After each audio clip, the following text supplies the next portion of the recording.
Bonjour, aujourd'hui nous allons revoir les étapes de construction d'un carré. Alors je vais tracer un carré de 8 cm de côté. Je prends la règle. À la graduation 0, je fais un petit trait, puis je trace le segment de 8 cm et à 8 cm, je fais un petit trait en prolongement de la graduation de 8, ce qui fait un segment avec un début et une fin. Ce début et la fin sont très importants. Donc le petit trait, là, il est très important pour la suite du tracé. Je replace ma règle.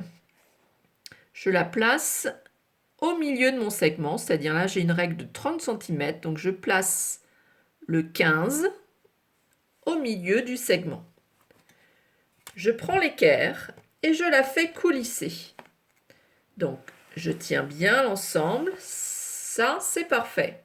Si mon équerre est comme ça, on voit bien qu'il y a un écart ici.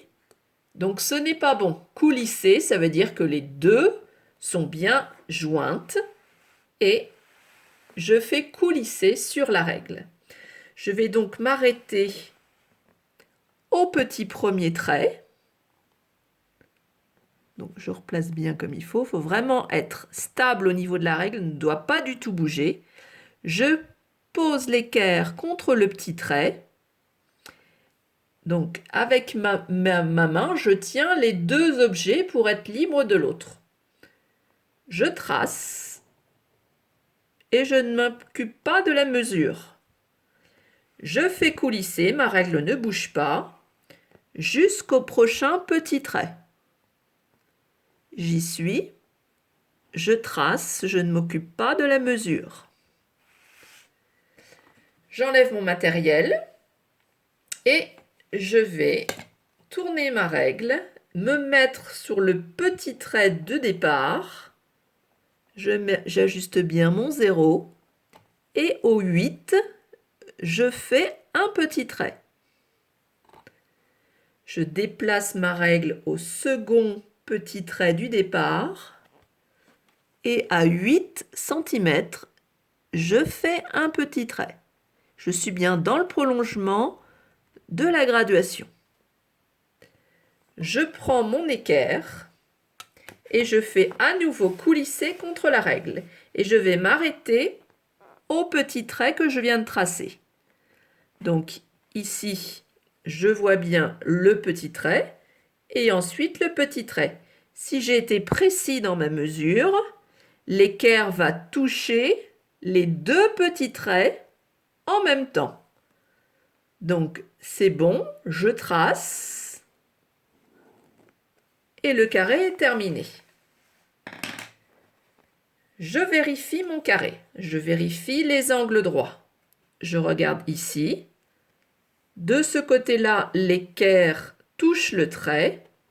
De ce côté-là, l'équerre touche le trait, donc j'ai un angle droit. Je vérifie de l'autre côté. Ici, je touche bien l'équerre et de l'autre côté, je touche aussi. J'ai un deuxième angle droit, c'est bon. Je vérifie le troisième.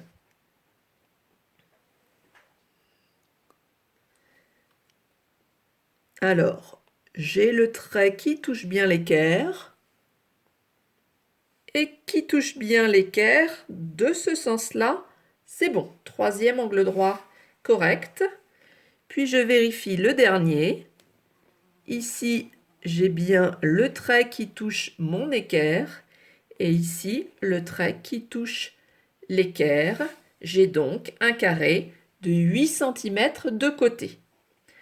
Si on me demande le périmètre,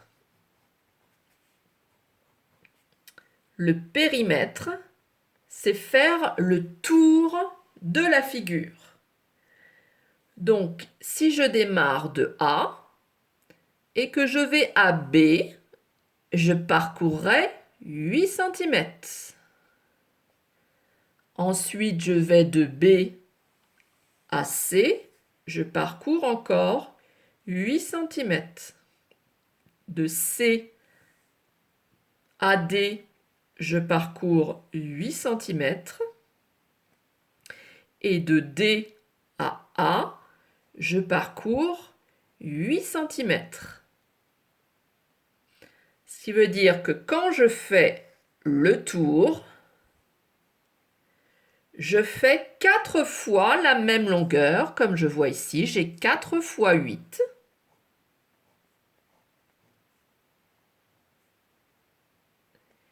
Et donc, 4 fois 8, 32 cm, c'est le périmètre, le contour de la figure.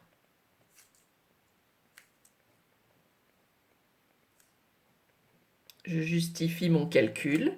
C'est donc 8 plus 8 plus 8 plus 8, qui est la même chose que 4 fois 8. Le périmètre de ce carré de 8 cm de côté est 32 cm. À vous de jouer!